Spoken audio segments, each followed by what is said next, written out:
In the early afternoon of Wednesday, August 10th, 2005, 18-year-old Eliza Parsi sat on her bed in her home in Staten Island, New York, flipping through a fashion magazine. The house was quiet because Eliza's mother, Seema, was at work. So Eliza had the whole house to herself, at least for a little while, until she herself went to work. Eliza had graduated high school just a few months ago, and now she was working as a clerk at a moving company to try to save up some money for college, and also to eventually move into Manhattan to pursue her dream of working in the fashion industry. However, Eliza did feel a bit guilty about moving away, because it would mean leaving her mom all alone in this big house. And there wasn't really any other family nearby because both of her parents were from Israel. Seema had divorced Eliza's father about a year and a half ago, and her father had left New York and moved back to Israel. Eliza also had two half-brothers who were Seema's sons from her first marriage, and one of them was back in Israel as well, and the other, Eliza's 27-year-old half-brother Raviv, lived just a short drive away in another part of the city. But Eliza and Seema rarely saw him because he was married with a new baby and lived with his in-laws, and so he basically had a whole new family. And also, Raviv had been put in charge of the Parsi family's kosher cookie business, which was really struggling. So he was really busy and always stressed about the company, and he really just didn't make it out to Staten Island very often. Eliza flipped through the last few pages of her magazine and then noticed that it was time to get ready for her 2 p.m. shift at work. But first, she wanted to check and see if she had any new messages on her internet dating profiles. So she put her magazine down, went over to her desk, and logged into her computer. So in 2005, internet dating was just starting to take off, and Eliza had made profiles on a few different dating and meetup websites just to see what would happen. And before long, she had found herself messaging and meeting up with men from all around New York City. But she'd never told her mother about this because she knew that her mother would not approve of Eliza dating men who were not from their same Orthodox Jewish faith. And Eliza knew this for a fact because it's exactly what had happened with her previous boyfriend at the public high school that she went to. Eliza had friends from all different backgrounds, and she had started seriously dating a Muslim boy named Hassan, but her family had really disapproved of their relationship entirely because of his faith. And so eventually, Eliza just couldn't take the family pressure anymore, and she'd broken up with him. And so now, Eliza was much more secretive about her personal life. She would come up with these phony reasons why she was going to other neighborhoods, but really it was just so she could go on dates or hook up with guys for fun without her mom knowing. And also, she had even begun secretly bringing some of them to her house in Staten Island. But she was always very careful to sneak them in through the back door when her mom was at work, so she wouldn't get caught. Now, Eliza logged into her account, and she saw there were a few messages from some guys, and so she responded to them, and then after that, she headed into the bathroom to take a shower before work. And a few minutes later, when Eliza finished her shower and turned off the water, she heard a noise coming from outside the bathroom. Now, she couldn't tell what it was. Earlier that afternoon, she'd heard a landscaping crew working at the house next door with some really loud leaf blowers, but this noise was different. It was like a weird banging sound. So, curious, Eliza got out of the shower, wrapped a towel tightly around herself, and opened the bathroom door to go see what was going on. That night, around 7:30 p.m., Eliza's mother, Seema, arrived back at the house that she shared with Eliza. She turned her key in the front lock and tried to push the door open, but it would only open a couple of inches because it felt like there was something on the other side that was blocking it from opening any further. Now, Seema had no idea what this could be, and so she just began shoving against the door, and eventually she pushed it open wide enough that she could slip inside. And when she did, the first thing she noticed was that the thing that had been blocking the door was this heavy mirror. But before Seema's mind could really process how this mirror wound up here, she turned on the lights and saw that her living room was absolutely destroyed. Furniture was overturned, cabinets were flung open, and papers were just strewn everywhere. Seema immediately felt her heart start pounding because she realized that clearly somebody had broken in and robbed the place. But then her second thought was, where is Eliza? Where's my daughter? Because Seema knew that Eliza had been home at least part of the day, and what if this had happened when Eliza was here all alone? And so Seema began calling out for her daughter, but there was no answer. And so she followed the chaos upstairs and noticed that the door to Eliza's room was closed. So she went over to the door and put her hand on the knob and tried to open it up. but it was locked. And Seema knew that this was just not normal. Eliza never locked this door. And so now, Seema's thinking something has happened here. Something bad has happened here. And so sort of in a panic, Seema just began banging on the door, screaming her daughter's name, hoping she would answer, but it was silent. And so after a couple of seconds, Seema pulled out her phone and called the moving company where her daughter worked. And her stomach dropped when Eliza's boss told her that her daughter had not shown up to work that day. And so with trembling hands, Seema got off that call and dialed 911. About an hour later, Detective Michael Kenny of the New York City Police Department drove slowly down a neighborhood street in Staten Island. Ahead, he could see his destination, a 3-story house with yellow crime scene tape across the front yard. But it was hard to get close because the street was now swarming with neighbors and just random people who had come out to see what was going on. So Kenny parked a few houses down and then headed for the house on foot. And when he got there, he was met by 2 patrol officers. And they told Kenny that they had responded to a call about a robbery and then had to break down a door of a locked bedroom where they ultimately found the dead body of 18-year-old Eliza Parsi, who lived in the house with her mother, Seema. The officers explained that when they had checked the rest of the scene, they had noticed that the entire house was basically torn apart. But they hadn't found any signs of forced entry. The officers then directed Kenny's attention over to Seema, who was standing nearby with a small group of people, presumably family or neighbors. Kenny knew he would have to talk to her. But first, he needed to get a better sense of just what was going on inside of this house. So Kenny made his way in the front door and surveyed the living room, where some crime scene techs had already begun processing the scene. The room had definitely been torn apart. But as Kenny looked closer, he could see that a lot of valuable items were sitting untouched and out in the open, like the TV and the stereo, which was unusual for a burglary.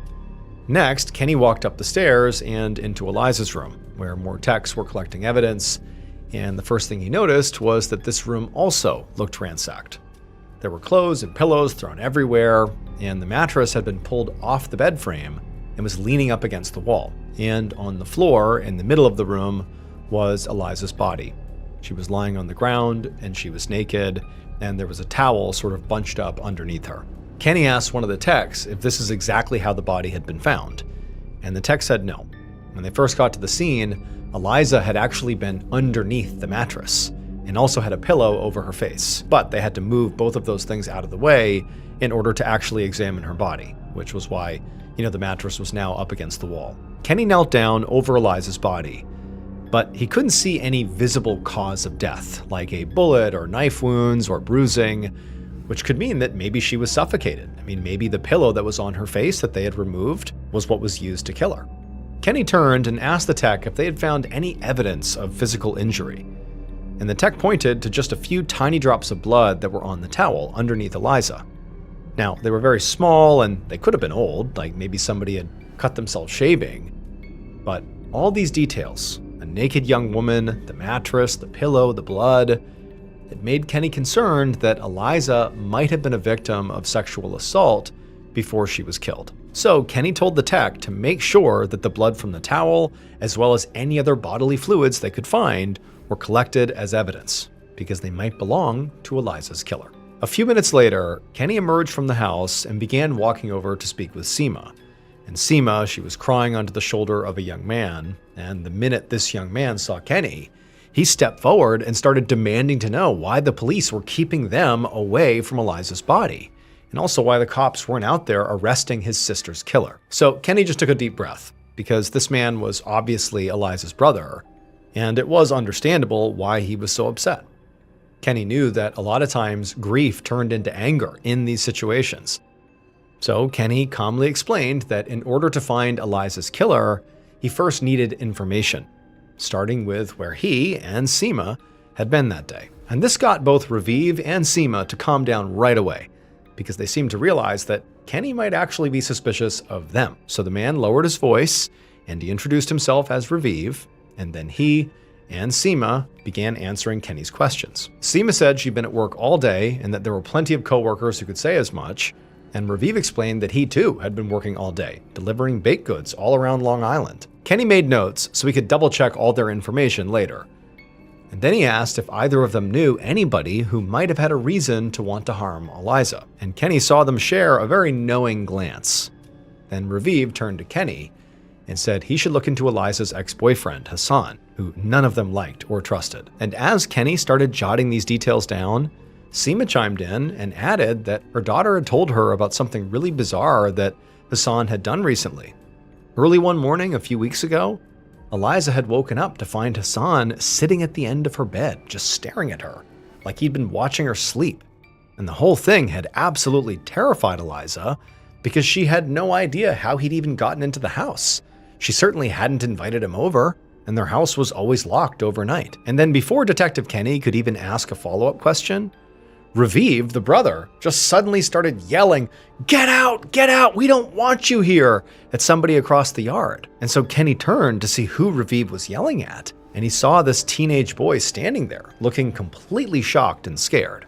And at this point, Raviv went from yelling at Hassan to yelling at Kenny to arrest Hassan because that was the man who killed Eliza.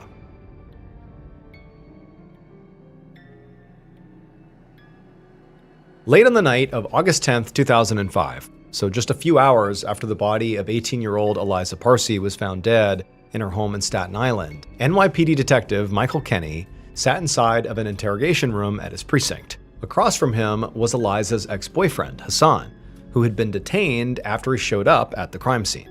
So far, Hassan had been very cooperative and had shared a very detailed timeline of his whereabouts that day.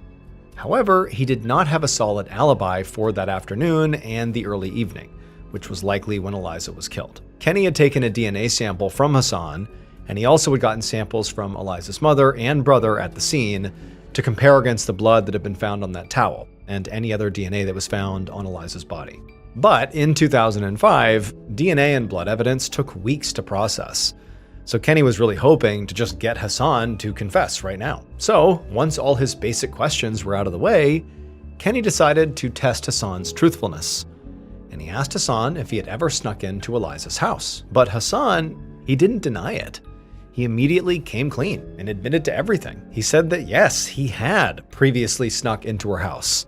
And he did sit on Eliza's bed, and he had waited there until she woke up. That was all true. But Hassan insisted that he had not been trying to scare Eliza.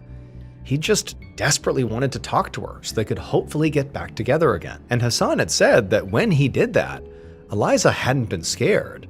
She was just kind of annoyed, and she had told him that they were broken up for real. And after that, he said he had left without incident. Kenny noticed that in Hassan's version of the story, the way that Eliza reacted to Hassan sitting on her bed, just being kind of annoyed and exasperated about it, was very different than the way Eliza's mother, Seema, had described the same event.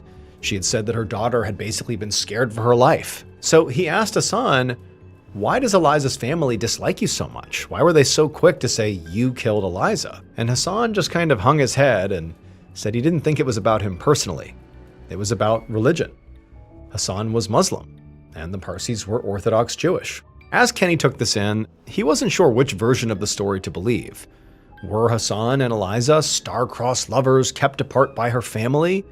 Or was Hassan an obsessive ex-boyfriend who couldn't take no for an answer? But regardless, Kenny could not ignore the fact that Hassan had a strong motive and a history of sneaking into Eliza's house uninvited. But Kenny still didn't have a confession from Hassan, nor did he have really any hard evidence at all that would allow him to even hold Hassan. So ultimately, after the interview was over, he told Hassan he was free to go. The next day, Thursday, August 11th, Detective Kenny walked up to a Jewish Orthodox synagogue in Brooklyn, where Eliza's funeral was about to take place. The reason it was happening so quickly was because of the Jewish Orthodox custom that a body must be buried within 24 hours of death. And because of that timeline, it meant that Eliza's autopsy had already been completed. And Kenny had just received the report from the medical examiner, which confirmed that Eliza had died from asphyxiation, likely from being smothered by that pillow. The medical examiner had also found DNA evidence that could be tested against those samples Kenny had collected from the suspects. There were some skin cells under Eliza's fingernails, as well as semen that showed Eliza had sex before she died, probably within 24 hours. And so this evidence made Kenny think that Eliza had been sexually assaulted and had fought back against the person assaulting her, which would explain the skin under her nails. But when Kenny called the medical examiner to voice this theory that he now thought was pretty likely, the medical examiner had actually disagreed, because they didn't find any bruising or bleeding or anything else that indicated sexual violence. And so the autopsy actually concluded that the sex Eliza had before she was killed must have been consensual. But regardless, in Kenny's opinion, the facts of the case so far pointed towards a romantic partner being the killer, which obviously cleared Raviv and Seema and any other family members. And it also did not seem to be some random burglar or home intruder, because Seema had confirmed that nothing in the house was missing. Now, a few of the neighbors had mentioned that there had been some landscapers who had been working at the house next door at the time of her death, and Kenny had managed to track down the crew and question them. But they had all insisted that they had never left the neighbor's yard and that they hadn't seen or heard anything. But just to be sure, Kenny had taken their DNA samples just in case. Now, as Kenny made his way through the crowded sidewalk in front of the synagogue, he could see two distinct groups of people in attendance. There were members of the Orthodox community wearing their long skirts and prayer shawls, and also young people dressed in more modern clothes, who he assumed were Eliza's friends from school. Kenny walked up the front steps and entered the synagogue, and he noticed that the inside of the building was split in half by a wooden partition, almost like a wall, with men on one side and women on the other. So Kenny joined the men's side and stood in the back corner where he could just observe. Kenny noticed Eliza's brother, Raviv, standing near the front, near the casket, and he watched as other men walked up to pay him their respects. The atmosphere was solemn, understandably, and Kenny didn't pick up on any tension or animosity. It just sort of felt like a community coming together to kind of make sense of this tragedy. But then Kenny felt the energy in the room suddenly change, like a switch had flicked, and he could hear people start to whisper to each other very urgently, and everybody's heads turned to look back towards the entrance. Kenny turned his head and looked as well, and he saw this one person who was trying to push through the crowd and make their way up the aisle to the front, where Eliza's casket was. And Kenny realized this person was Hassan. For some reason, he'd shown up again, despite the fact that Eliza's family clearly didn't want him around. And Kenny actually watched as Raviv, who, had seen Hassan, Raviv went straight to Hassan and literally stopped him and shoved him backwards and shouted at him to get out, because they all knew he killed Eliza. Kenny, sensing a physical fight was going to happen here, began pushing his way through the crowd to try to stop them and separate them. But fortunately, before he reached them, other men separated Hassan and Raviv, and then Hassan was escorted out of the building. About 2 weeks later, on August 24, 2005, Detective Kenny was in the office of the NYPD Computer Crime Unit, where the department's IT specialists had begun digging into Eliza's online life. After her funeral, Kenny had spoken to Eliza's school friends, who had told him that Eliza had been trying to move on from her relationship with Hassan, and that she had actually opened accounts on a whole bunch of dating sites that she used to meet guys or sometimes just hook up. And when Kenny had pressed them for more information, the friends had told him that none of those online men were from her tight-knit Orthodox community, which was part of the appeal to Eliza. But it obviously was not something she wanted to share with her mother, so she'd kept it all a big secret from everybody except from her closest friends.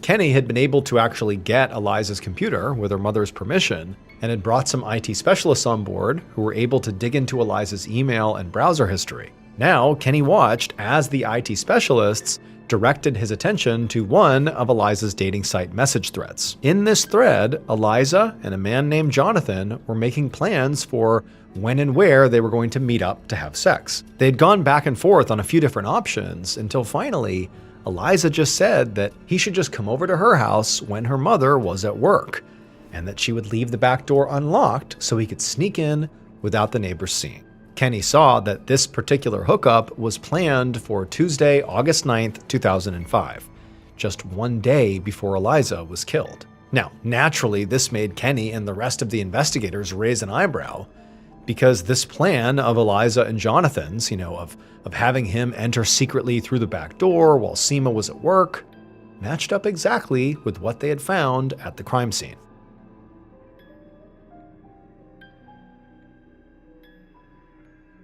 In late August of 2005, more than 2 weeks after the murder of Eliza Parsi, NYPD detective Michael Kenny was sitting at a kitchen table in an apartment in Brooklyn, New York, across from Jonathan Harris, the internet dating match who Eliza had secretly invited to her home the day before she was killed. When Kenny informed the young man that he was here investigating the murder of Eliza Parsi, he noticed that Jonathan didn't seem surprised.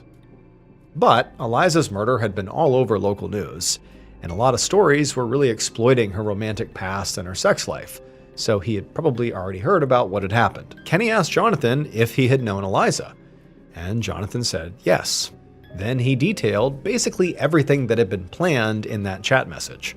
He said that he had gone to her house, he had snuck in through the back door that was unlocked, and they had had consensual sex. At least Jonathan swore it had been consensual. Jonathan insisted that after that, he had not seen Eliza again, and had never even gone back to Staten Island after that. He then gave Kenny a detailed timeline of where he had been on the day Eliza was killed, and overall, he was a lot more cooperative than Kenny had expected.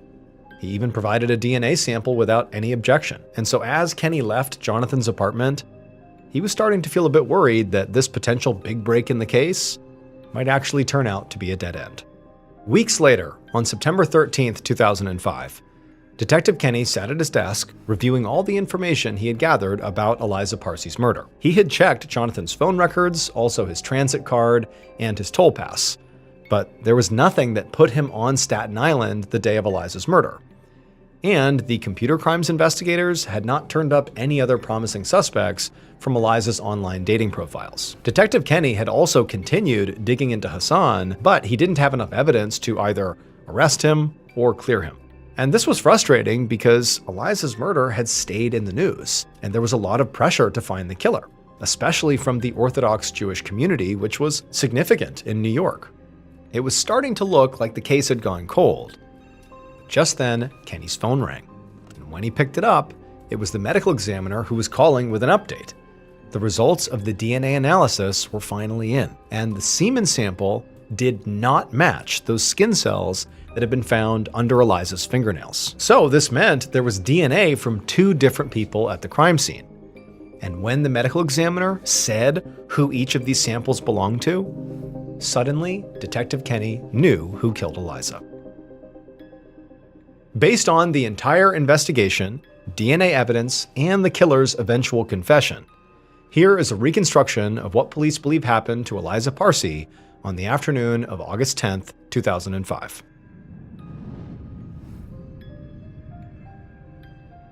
Shortly before 2 p.m., the killer approached the back door of the Parsi home where they knew they wouldn't be seen by neighbors. And once they were there, they slowly opened up the door. Once they were inside, they walked all the way through the house right to the front door just to check to make sure it was locked, which it was. And so after that, they went and got a heavy mirror and they moved it and put it in front of the door to block it. The killer knew that both women who lived in this house, Seema and her daughter Eliza, worked during the day, and so the killer didn't expect them to come home. But just in case, they didn't want to take any chances, hence barricading the door.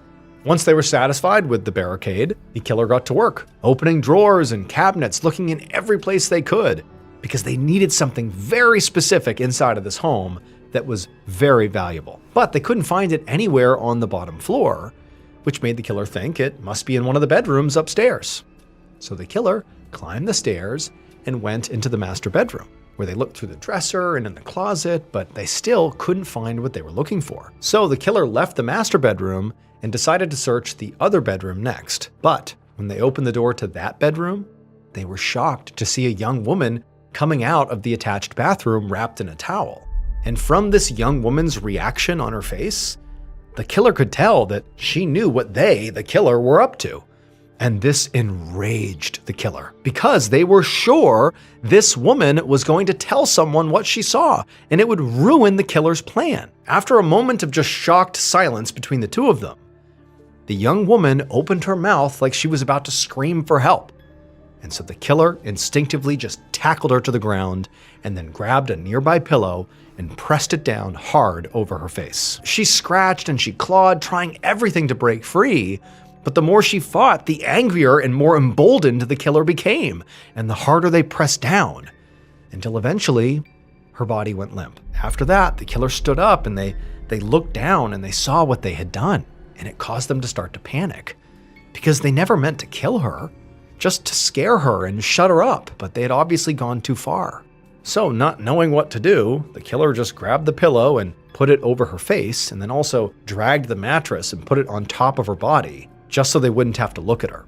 Then, instead of continuing their search for this thing that they wanted inside of this home, they just went downstairs and left out the back door. And they didn't return to the house for hours, not until they received a call from their mother, because the killer was Eliza's half-brother, Raviv.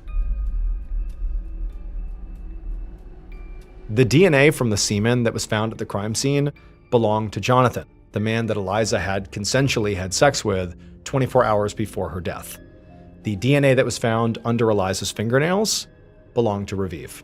It would turn out Eliza's death did not have anything to do with who she was sleeping with. Raviv was angry at their mother because the family business that she had passed along to him didn't make as much money as he had thought it would. And so as a result, Raviv was stuck working all these long hours and also raising his family in his in-laws' basement, which he found totally humiliating. And he knew that Seema had recently come into some money through the sale of a property in connection with her divorce. And Raviv felt like that money was rightfully his, because he had a wife and a child to provide for. But Seema wouldn't give it to him. So instead of driving his typical delivery route on Long Island that day, Raviv went to his mother's house to literally look for the money so he could steal it. But Eliza's work schedule had recently changed, and so he didn't realize Eliza's shift actually started later in the day. And so what was supposed to be a simple robbery turned deadly. Raviv ultimately pled guilty to first-degree manslaughter and was sentenced to 18 years in prison.